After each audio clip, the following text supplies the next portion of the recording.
Hey, Penny Prepper here. I wanted to do my random thoughts on food part 2. Going back to your hunting and your meat processing, I do have the KitchenAid with the meat grinder attachment. However, I also have a hand grinder that is tucked away in a corner, and I hope I never have to use it unless I want an arm workout. But try to have as much stuff, some non-electric things. For example, we have a percolator for camping, and we have the ability to make fires. So imagine yourself in a situation where you have no electricity, and you are a coffee drinker and you want a cup of coffee, and you don't have a cup of coffee because you don't have a percolator or a way to make a fire. And then your situation sucks even more because you can't sit down and think about what you're going to do over a nice hot cup of coffee. You have to think about some little things that can give you a little bit of comfort and peace of mind, such as having that cup of coffee, because it's going to help out a lot.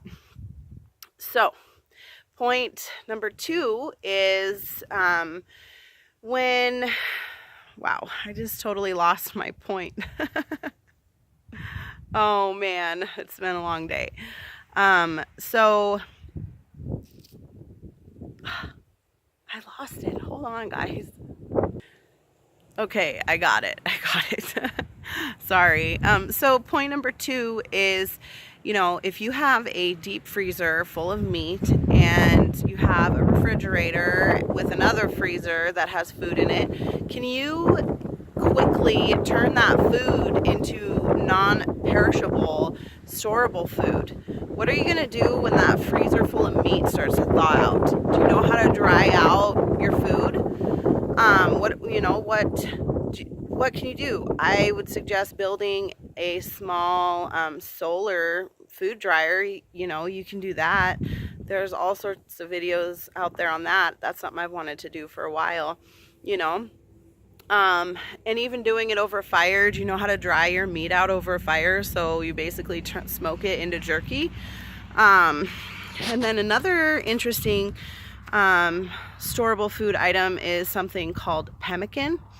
And the Indians actually would make it, and it has everything that you need to survive. They would eat it, sometimes they might need to eat it all winter, and it goes all the way. There's a different form of it that's up north with the like Inuit and stuff like that. And they would basically dry out meat and pound it into a powder. And then it can't be like chicken, it has to be dark meat. And then you take some fat that you've rendered, which, do you know how to render fat? I'll get into that. That's a whole nother video. But then you take some rendered fat and you take some dried berries and you you pound up the dried berries too. And you mix it all together with the rendered fat until it's a tacky consistency. And then you can actually, the Indians would just wrap it in buckskin, and it can last like 20 years, just wrapped up in buckskin like that. So that's another thought. Do you know how to store food to last the winter? So yeah, and that goes back to canning too. Do you have cans, and do you have the lids and the rings? Do you have the ability to do this? It goes back to skills.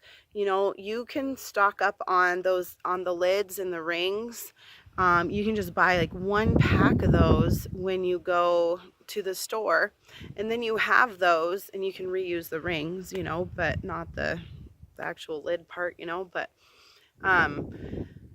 it's just making sure that you have the knowledge and you know how to do it. And it can also save you money now by growing a garden and canning your food and maybe having some chickens, and just little things that can save you a little money, and that, you can live sustainably. You can make, these flies, sorry, you can make the sting of the shit hit the fan scenario a lot less by just doing a few small things. And knowing how to feed yourself is second next to clean water, because water, 3 days, and then food, you can maybe go like 3 weeks or whatever, but water first, food second, So just make sure you know how, just have those skills and use them.